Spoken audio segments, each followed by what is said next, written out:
ልክ ነው ዛሬ አትጠቅሙም ተብላችሁ ይሆናል ቤተሰቦቻችሁ አትጠቅሙም ያሏችሁ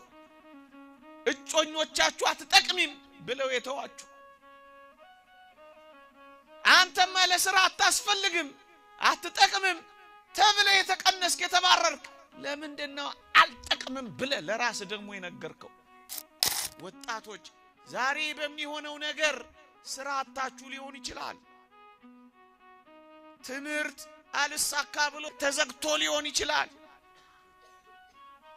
የምወዳቸውን እንዴት ጦራለሁ ብላችሁ ጭርምት ኩርምት ብላችሁ ያላዘናችሁ ያለቀሳችሁም ሊሆን ይችላል እኔ ያልጠቀስኩት ብዙ ፈተና ሊኖራችሁ ይችላል ይሄ ማለት ግን የነገ ህይወታችሁ ነው ማለት ግን አይደለም ይሄ ማለት ግን ለዘላለም የተቆረጠላችሁ ህይወት ነው ማለት ግን አይደለም እያጉረመረማችሁ አይደለም በደስታ ተስፋ እየቆረጣችሁ ሲባጎ ያነቃችሁ ጠረጴዛ ላይ ይወጣችሁ ለመታነቅ እየተዘጋጃችሁ ሶስ ውስጥ እየተደበቃችሁ መርዝ እየጠጣችሁ በረኪና ምን ማለት ነው ይሄ ለምን አትቀርም ትለምናለህ አፍራ አትቀርም ትታፈራለህ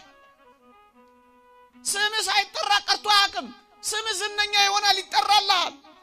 አንገትህን አቀርቅራ ይሆናል ነገ ደረትህን ትነፋለህ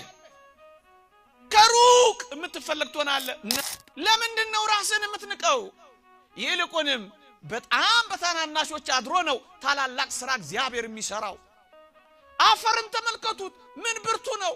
በአፈር ተጠቅሞ እኮ ነው አሁን ያለውን አጥንታችንን እንኳን ሳይቀር የሰራው በአፈር አጥንት ከሰራ ባንተ ብዙ ነገር አይሰራም እግዚአብሔር አሁን እኔ ስለተገኘው መስቀል ብዙ ልላችሁ አልፈልግም ያልተገኘ መስቀል ግን አለን